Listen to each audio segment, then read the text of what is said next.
మీ పిల్లలు చదువుతున్న స్కూల్లో అట్లీస్ట్ ఇలాంటివి ఏమైనా ఉన్నాయా లేదా? కనీసం అంటే బండ గుర్తున చదివేసి ఉద్యోగాలు తెచ్చేసుకుని అవి కాదు కదా. ఎప్పుడు మండించలేదు, ఎప్పుడు రిమూవ్ చేయలేదు. అసలు పొటాషియం పర్మాంగనేట్ ఎలాగుంటుందో తెలుసా అని అడిగా. అంకుల్ నేను చాలా సార్లు సీసీ గురించి గూగుల్ సెర్చ్ చేశాను అంకుల్. కానీ ఇంతకీ సీసీ అంటే ఏంటి? అవి ఎందుకు రౌండ్ ఫిగర్స్లో ఉండవు? ఇక్కడ కటింగ్ లాగా ఉంది. ఈ కటింగ్ దగ్గరికి వచ్చేది ఆగుద్ది. మళ్ళీ కిందకి ఎక్కడికి ఆగుతుంది అనేసి అంటే కింద కూడా ఒక పాయింట్ ఉంటుంది. పెట్రోల్ ఎగుమతులు దిగుమతులు అవుతున్నాయి కదా, అంత ఇబ్బందులు ఎందుకు? నీటితో కూడా బండి నడపచ్చు కదా అంకుల్. వాటిని ఏదైనా యాక్సిడెంట్ జరిగిందనేసి అంటే ఈ హైడ్రోక్లోరిక్ యాసిడ్ అనేది మన ఒంటి మీద పడిపోయిందంటే ఒళ్ళు కాలిపోతుంది. హాయ్ ఫ్రెండ్స్, ఈ రోజు అయితే మీకు చాలా మందికి ఉన్నటువంటి డౌట్స్ కొన్ని అయితే క్లారిటీ ఇస్తాను. ఎందుకనేసి అంటే ఇదిగోండి, రాకేష్ అనే మా ఊరు అబ్బాయి వచ్చాడు అనమాట. వైజాగ్లో అయితే ఇంజనీరింగ్ చదువుతున్నాడు. సో ఈ అబ్బాయి కొన్ని క్వశ్చన్స్ అయితే ఉన్నాయి. Hi Rakesh, nice meeting you. Thank you uncle, thanks. వైజాగ్లో ఎక్కడ చదువుతున్నావు నువ్వు? ఏ కాలేజ్? అంకుల్ నేను మధురవాడలో గాయత్రి విద్యా పరిషత్ కాలేజ్ ఆఫ్ ఇంజనీరింగ్లో చదువుతున్నాను. నాకు చాలా రోజుల నుంచి మీ వీడియో ఫాలో అవుతున్నాను, కానీ నాకు చాలా డౌట్స్ ఉన్నాయి. అంటే మీరు ఆటో కంటెంట్ చేస్తారు, ఆటోమొబైల్ కంటెంట్, బైక్స్ మీద, కార్స్ మీద, వాటి మీద నాకు చాలా డౌట్స్ ఉన్నాయి అంకుల్. అంకుల్ నేను చాలా సార్లు సీసీ గురించి గూగుల్ సెర్చ్ చేశాను అంకుల్. కానీ ఇంతకీ సీసీ అంటే ఏంటి? అవి ఎందుకు రౌండ్ ఫిగర్స్లో ఉండవు? అంటే స్ప్లెండర్ ఉంది, స్ప్లెండర్కి 97.2 సీసీ ఉంటుంది, స్ప్లెండర్కి NS200 ఉంటుంది, అలా చాలా సీసీలు ఉంటాయి. అవి ఎందుకు రౌండ్ ఫిగర్లు ఎందుకు ఉండవు? రాయల్ ఎన్ఫీల్డ్ ఉందనేసి అంటే దీనికి 349 సీసీ అనేది ఉంటుంది. సో దీనికి ఎందుకు రౌండ్ ఫిగర్లు ఉండవు అనేది కదా నీ డౌట్. సో ఫస్ట్ ఒక క్వశ్చన్ అయితే అడుగుతాను అనమాట. ఇవన్నీ కూడా మనం చిన్నప్పుడు నేర్చుకున్నవే. అదేంటంటే మనకి స్తూపం అనేది తెలుసు కదా. స్తూపం అంటే సిలిండర్. సో ఫస్ట్ ఏంటంటే సీసీ అంటే క్యూబిక్ సెంటీమీటర్. క్యూబిక్ సెంటీమీటర్ అంటే ఘనపరిమాణం అనేది సెంటీమీటర్లో కొలిసేటటువంటి ఒక లెక్క అనమాట. సో ఆ ఘనపరిమాణం ఏ ఘనపరిమాణం అనేసి అంటే మన బండికి బోర్ ఉంటుంది కదా. సో బోర్ అంటే ఇది, ఈ బోర్ బ్లాక్ ఇది ఏ ఆకారంలో ఉంది? సిలిండ్రికల్ ఆకారంలో ఉంది స్తూపం. సో దీని లోపల ఉండేటటువంటి ఘనపరిమాణం ఏదైతే ఉందో ఆ ఘనపరిమాణం సెంటీమీటర్లో చెప్పేదే సీసీ, క్యూబిక్ సెంటీమీటర్ అంటారు. ఇప్పుడు మనకి తెలియాల్సింది ఏంటంటే స్తూపం యొక్క ఘనపరిమాణం సూత్రం ఏంటో తెలియాలి. స్తూపం యొక్క ఘనపరిమాణం సూత్రం ఏంటి? πr²h. πr²h. సో πr²hలో పై అంటే ఏంటో మనకు తెలుసు, 22/7 అని. ఆర్ అంటే వ్యాసార్థం. వ్యాసార్థం అంటే వ్యాసంలో సగము. వ్యాసంలో సగం అనేసి అంటే ఫర్ ఎగ్జాంపుల్ ఇక్కడ బోర్ బ్లాక్ ఉంది కదా. ఈ బోర్ బ్లాక్ లో సెంటర్ పాయింట్ ఏదైతే ఉంటుందో దాని నుంచి వృత్తం యొక్క ఏదైనా అంచుకి మధ్యలో ఉండే దూరాన్నే, కేంద్ర బిందువు నుంచి వృత్తం యొక్క ఏదైనా అంచులో ఉండే దూరాన్నే మనకి వ్యాసార్థం అని చెప్పేసి అంటారు. వ్యాసం అంటే వృత్తం యొక్క ఒక అంచు నుంచి రెండో అంచుకు ఉండే దూరాన్ని వ్యాసం అని చెప్పేసి అంటారు. ఇప్పుడు మనకి వ్యాసార్థం తెలియాలి. సో ఇప్పుడు మనకి పై తెలిసిపోయింది 22/7. ఆర్ అంటే వ్యాసార్థం అనేది తెలుసు, వ్యాసార్థం అంటే ఎక్కడి నుంచి ఎక్కడికి అనేది. హెచ్ అంటే హైట్. ఈ హైటే తెలియాలి మనకి. ఈ హైట్ అంటే ఇప్పుడు ఇది స్తూపం కదా, ఈ బోర్ బ్లాక్ అనేది ఏదైతే ఉందో ఈ స్తూపము ఇక్కడి నుంచి ఈ పై వరకు కొలిసేస్తే అది హైట్ కాదు. సో ఇంజిన్ విషయానికి వచ్చేటప్పటికి లోపల రన్ అయ్యేటటువంటి పిస్టన్ ఏదైతే ఉంటుందో అది పైన ఎక్కడికి వచ్చి ఆగుతుంది. ఇదిగో ఇక్కడ కటింగ్ లాగా ఉంది కదా. సో ఈ కటింగ్ దగ్గరికి వచ్చేది ఆగుద్ది అనమాట. ఇక్కడ కటింగ్ లాగా ఉంది, ఈ కటింగ్ దగ్గరికి వచ్చేది ఆగుద్ది. మళ్ళీ కిందకి ఎక్కడికి ఆగుతుంది అనేసి అంటే కింద కూడా ఒక పాయింట్ ఉంటుంది కటింగ్, అక్కడి వరకు వెళ్ళి అయితే ఆగుతుంది. సో పిస్టన్ ఎక్కడి నుంచి ఎక్కడి వరకు ట్రావెల్ అవుతుందో, పిస్టన్ కిందకి వెళ్ళి ఆగే ప్రదేశాన్ని బాటమ్ డెడ్ సెంటర్ అని చెప్పేసి అంటారు. పిస్టన్ పైకి వెళ్ళి ఆగే ప్రదేశాన్ని టాప్ డెడ్ సెంటర్ అని చెప్పేసి అంటారు. పిస్టన్ పైనుంచి ఎక్కడ ఆగుతుంది అనే దానికి ఇక్కడైతే మనకి కొలత ఉంటుంది అనమాట. సో ఇదిగో ఇక్కడ నీకు కనిపిస్తుంది కదా, డాట్ లా ఇక్కడ గీతలాగా ఉంది కదా.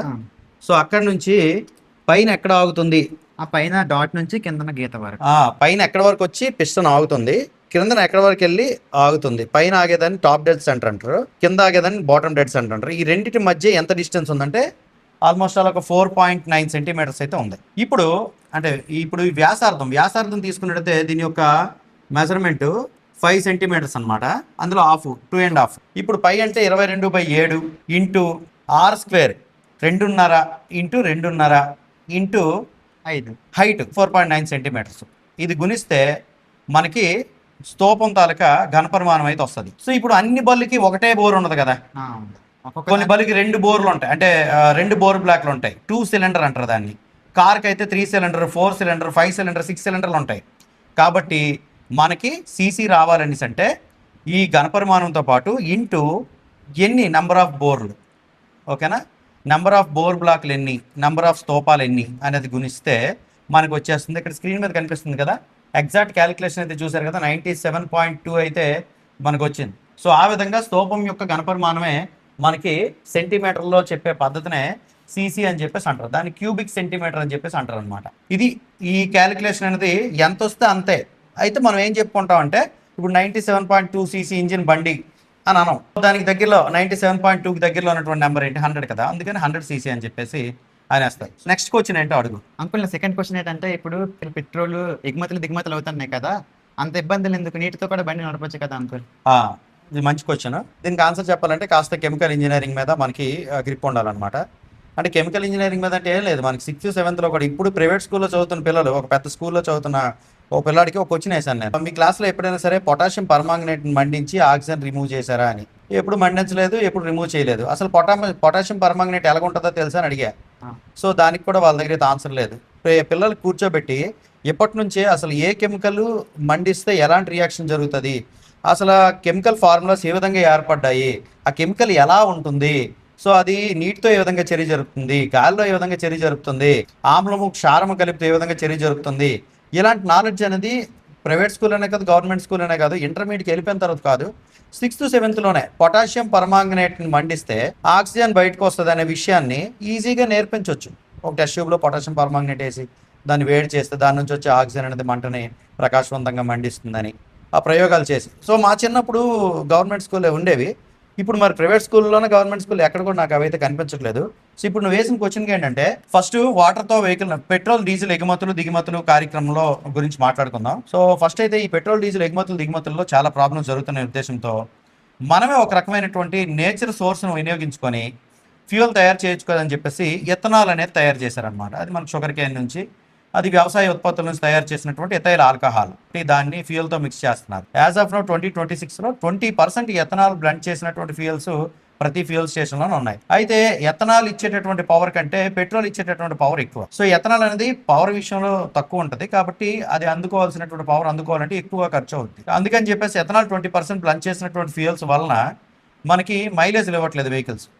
ఇప్పుడు పెట్రోల్ డీజిల్ ఎగుమతులు దిగుమతులు ప్రాబ్లం సంగతి పక్కన పెట్టి ఎథనాల్ సంగతి పక్కన పెడితే మరి నీటితో వెహికల్ నడిపించవచ్చు కదా అనేసి అంటే, సో నీటి నుంచి వచ్చేటటువంటి హైడ్రోజన్ ఏదైతే ఉంటుందో, నీరు అనేది H2O, 2H2 + O2 = 2H2O. So ఈ నీరులో ఉండేటటువంటి హైడ్రోజన్ ని విడదీసి దాని వలన కంబషన్ ఛాంబర్లోన మంటని పుట్టించి మనం వెహికల్ నడిపించవచ్చు. సో కొన్ని వెహికల్స్ అయితే హైడ్రోజన్ ఫ్యూయల్తో రన్ అవుతూ ఉంటాయి, మనకి తెలిసిందని. ఇటీవల కాలంలో కొన్ని వెహికల్స్ మనం ఆటో ఎక్స్పోకి కట్టినా లేదంటే రీసెంట్గా ఒక ట్రైన్ కూడా హైడ్రోజన్ ఫ్యూయల్తో రన్ అవుతున్నట్టుగా మనకైతే లాంచ్ చేశారు. నీటిని ఎలక్ట్రోలైసిస్ అనే ప్రాసెస్ చేయాలి. ఎలక్ట్రో అంటే ఎలక్ట్రికల్ విద్యుత్ శక్తిని ఉపయోగించి, లైసిస్ అంటే విడదీయడం, నీటికి విద్యుత్తును పంపించి అందులో ఉండే పరమాణువులు విడదీయడం. నీరు అనేది హైడ్రోజన్ ఆక్సిజన్ పరమాణువులు సమ్మేళనం. సో నీటిలో ఉండేటటువంటి హైడ్రోజన్ ఆక్సిజన్ విడదీయాలంటే దానికి కరెంట్ పంపించాలి. సో దాంట్లో మనం కరెంట్ పంపించాలంటే ఒక బాటిల్లో నీరు తీసుకొని దాంట్లోనికి 2 ఎలక్ట్రోడ్స్ పెట్టాలి మనం, ఒకటి యానోడ్ ఒకటి క్యాథోడ్ అనమాట. సో 2 ఎలక్ట్రోడ్స్ పెట్టి మన బండి తాలూకు బ్యాటరీ నుంచి వచ్చే కనెక్షన్ లేకపోతే ఇంట్లో మన ఏదో వేరే డీసీ కరెంట్ నుంచి వచ్చే బ్యాటరీ కనెక్షన్ దానికి పెడితే నీటిలో ఉండేటటువంటి అణువులు కరెంట్ పంపించగానే హైడ్రోజన్గా ఆక్సిజన్గా విడిపోతాయి. సో ఇప్పుడు హైడ్రోజన్ ఆక్సిజన్గా విడిపోయినటువంటి ఈ పరమాణువుల్ని కంబషన్ ఛాంబర్లోకి పంపించాలి. సో విడిపోయినటువంటి వాటిలో ఏది వెళ్తుంది కంబషన్ ఛాంబర్లోనికి మనకు ఒక ఐడియా లేదు. అంటే 2 వాయువులు విడుదలయ్యాయి కదా, హైడ్రోజన్ ఆక్సిజన్ 2. అందుకని చెప్పేసి ఇప్పుడు హైడ్రోజన్ మాత్రమే నీటి నుంచి బయటకు వచ్చేటట్టుగా ఉండాలి, హైడ్రోజన్ మాత్రం విడుదలయ్యేటట్టుగా ఉండాలి. మనం చిన్నప్పుడు హైడ్రోజన్ విడుదల చేయాలనుకో ఏం చేసేవాళ్ళం అంటే ప్రయోగశాలల్లో ఇంటర్మీడియట్ నేను చదువుకున్నప్పుడు అయితే చేసినటువంటి ప్రయోగం, కొన్ని జింక్ ముక్కలు తీసుకుని వచ్చి హైడ్రోక్లోరిక్ యాసిడ్ ఉంటుంది కదా, యాసిడ్ దాంట్లో కలిపామంటే మనకి హైడ్రోజన్ గ్యాస్ అనేది బయటకు వచ్చేది. బయటకు వచ్చినప్పుడు ఆ టెస్ట్ ట్యూబ్ మీద మనం ఒక అగ్గిపుల్లను ముట్టిస్తే టప్ మన శబ్దంతో అక్కడ పాప్ సౌండ్ వచ్చి మండేదంటే హైడ్రోజన్ అనేది అన్ని వాయువుల కంటే ఎక్కువ మండేటటువంటి తత్వం కలిగినటువంటి వాయువు. అలాగని చెప్పేసి ఇప్పుడు జింక్ మొక్కలు హైడ్రోక్లోరిక్ యాసిడ్ 2 కలిపి మనం పెట్రోల్ ట్యాంక్లో వేసేసో లేకపోతే ఏదో డొక్కులో వేసేసో తగిలించాం అనుకో బండికి, అప్పుడు ఏమవుతుందంటే పొరపాటున ఏదైనా యాక్సిడెంట్ జరిగిందనేసి అంటే ఈ హైడ్రోక్లోరిక్ యాసిడ్ అనేది మన ఒంటి మీద పడిపోయిందంటే ఒళ్ళు కాలిపోతుంది కదా. కాబట్టి హైడ్రోజన్ అనేది వాటర్ నుంచే తీసుకోవాలి. వాటర్ నుంచి తీసుకోవాలంటే ఆక్సిజన్ పరమాణు అనేది కూడా బయటికి రాకుండా ఈ రెండింటిని విడదీసేటటువంటి ఒక క్యాటలిస్ట్ కావాలి. ఆ రెండింటిని విడదీసి ఆక్సిజన్ తనలో దాచుకొని హైడ్రోజన్ మాత్రమే బయటికి పంపించేటటువంటి ఒక క్యాటలిస్ట్ కావాలి. సో ఆ క్యాటలిస్ట్ల గురించి ఎతుకుతా ఉంటే పొటాషియం హైడ్రాక్సైడ్ అనేది మనకు ఉంది. పొటాషియం హైడ్రాక్సైడ్ వైట్ కలర్ ఉండేటువంటి ఒక మెటల్ అనమాట, సాలిడ్ మెటీరియల్. పొటాషియం హైడ్రాక్సైడ్ నీటిలో కలిపాము.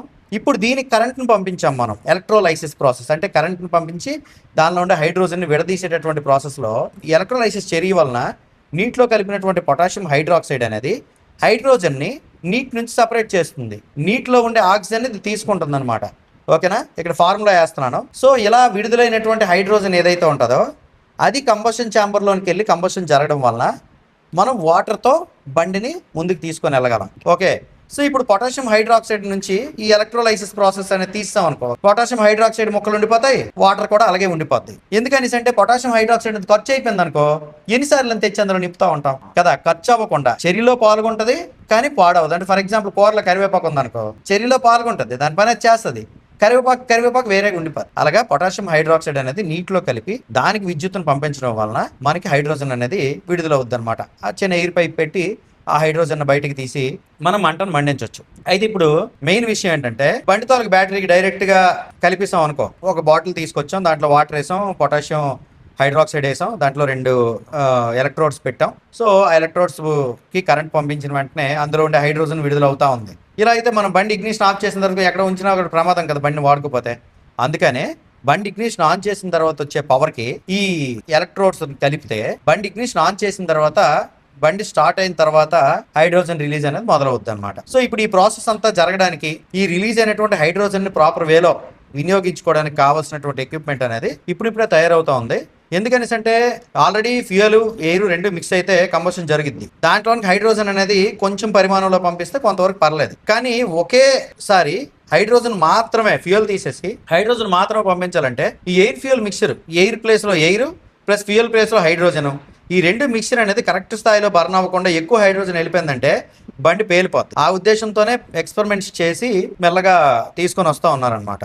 అది ప్రస్తుతం ఉన్న ఎక్స్పెరిమెంట్స్ లో మంచి సక్సెస్ అవ్వబోయేటటువంటి ఎక్స్పెరిమెంట్ గా మనమైతే చూసుకోవచ్చు. అయితే ఇప్పుడు రెండో విధానం, హైడ్రోజన్ ని తయారు చేసి ఎలక్ట్రోలైసిస్ ప్రాసెస్ ఏదైతే ఉంటుందో హైడ్రోజన్ ని దాని ద్వారా హైడ్రోజన్ ని తయారు చేసి స్టోర్ చేసి అది ఫ్యూయల్ స్టేషన్ కి పంపించి దాన్ని మన వెహికల్లోకి ఇప్పుడు సిఎన్జి ట్యాంకులు ఎలాగైతే ఉన్నాయో ఆ విధంగా ఎక్కించి రోడ్డు మీద వెహికల్ నడాలి అనేసి అంటే దానికి కొంచెం టైం అయితే పడుతుంది. ఎందుకనేసి అంటే హైడ్రోజన్ స్టోర్ చేయడానికి చాలా పకడ్బందీ బంకులు అయితే మనకి ఉండాలి. ఓకేనా, మన వెహికల్ కి హైడ్రోజన్ ప్రొడ్యూస్ చేయగలిగి తిప్పేటటువంటి విధానం ఒకటి HHO కిట్లు అని వచ్చినాయి కదా. సో అది చిన్న పరిమాణంలో హైడ్రోజన్ రిలీజ్ అవుద్ది. మొత్తానికి అయితే ఎక్స్పెరిమెంట్ ఒకసారి మనం చేద్దాం. అలా కాకుండా హైడ్రోజన్ నే డైరెక్ట్ గా ట్యాంక్ లో దాచుకొని దాని నుంచి వెహికల్ నడిచేటట్టు ఈ ఎక్స్పెరిమెంట్ అయితే రావాల్సి ఉంది. కాబట్టి వెరీ సూన్ దాని గురించి అయితే మనం ఆలోచిద్దాం. గవర్నమెంట్ అనేది దాని మీద కొంచెం ఇన్వెస్ట్ చేసి అలాంటి ప్రాజెక్ట్ అనేది తీసుకొని వస్తే బాగుంటుంది అని అయితే నేను అనుకుంటున్నాను. సో ఇంకొక క్వశ్చన్ ఏంటి అంకుల్, నా థర్డ్ క్వశ్చన్ ఏంటంటే ఎంతకీ క్లచ్ అంటే ఏంటి? క్లచ్ ప్రతి వాహనానికి అవసరమా? స్కూటీస్కి మరి క్లచ్ ఉండదు కదా, దాని మీద మీ అభిప్రాయం ఏంటి? ఓకే, సో మంచి క్వశ్చన్.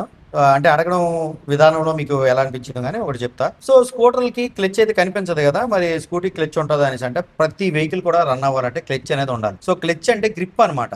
గ్రిప్ ఏ విధంగా గ్రిప్ అనేసి అంటే మన వెహికల్లో రన్ అవుతున్నటువంటి బయటికి కనిపించే పార్ట్స్ ఏవైతే ఉంటాయో వాటికి, అలాగే ఇంజిన్ లోపల మనం శక్తిని పుట్టించాం కదా. సో కంబషన్ ఛాంబర్ లో మనం శక్తిని పుట్టించి పిస్టన్ పైకి కింద కదుపుతున్నాం కదా, ఆర్పిఎం అనేది జరుగుతుంది కదా, రొటేషన్ పర్ మినిట్ పిస్టన్ అనేది. సో దానికి క్రాంక్ షాఫ్ట్ కనెక్షన్ ఉంది కదా, క్రాంక్ షాఫ్ట్ మరికొన్ని పల చక్రాల కనెక్షన్ అయితే ఉంటుంది. ఇలా ఇంజిన్ లోపల మనం పుట్టించినటువంటి శక్తి వల్ల వచ్చేటటువంటి రొటేషన్స్ ని బయట తిరిగేటటువంటి చక్రాలకి లింక్ చేసేటటువంటి మధ్యలో ఉండే మధ్యవర్తే క్లచ్ అనమాట. సో ఈ క్లచ్ అనేది గ్రిప్ గా ఉపయోగపడుతుంది. సో ఈ గ్రిప్ అనేది లేకుండా మనకి వెహికల్ అనేది మూవ్ అవ్వడం అనేది అసాధ్యం. సో ఇంజిన్ తాలూకు శక్తి అనేది సమ్ ఎక్స్ స్పీడ్ లో వెళ్తుంది.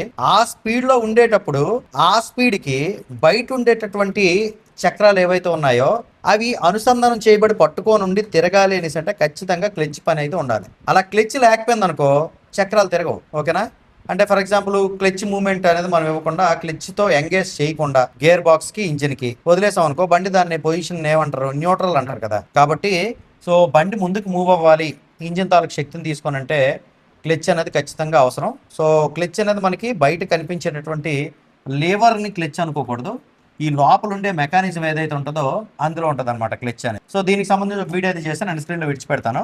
అదొకసారి చూస్తే నీకు పూర్తి స్థాయిలో ఇన్ఫర్మేషన్ అయితే వస్తుంది అనమాట. అంటే మనం వేగంగా పరిగెట్టేటటువంటి ఒక పర్సన్కి అందుకోవాలంటే మనం అంతే గట్టిగా పట్టుకుంటేనే అందుకుంటాం. అంత గట్టిగా మనం పట్టుకోకుండా లూజ్ పట్టుకున్నాం అంటే ఆయన మనకి ఈడ్స్గా నేను వెళ్ళిపోతాడు, లేదంటే అక్కడికి వదిలేస్తాడు. ఆ మధ్యలో పట్టు అనేది ఏదైతే ఉంటుందో, గ్రిప్ అనేది ఏదైతే ఉంటుందో దాన్నే క్లచ్ అంటారు. సో ఇప్పుడు మనం ఫాస్ట్ గా మెట్లు దిగుతున్నాం అనుకో, మెట్లు దిగేటప్పుడు మన యొక్క వేగానికి వచ్చేటటువంటి గ్రావిటేషనల్ ఫోర్స్ కి మ్యాచ్ అవ్వాలంటే మధ్యలో గ్రిప్ అనేది ఉండాలి. లేదనేసి అంటే గ్రావిటేషనల్ ఫోర్స్ అనేది మన body F is equal to MA మనందరూ కూడా తెలిసిందే కదా, force is equals to mass into acceleration అని చెప్పేసి.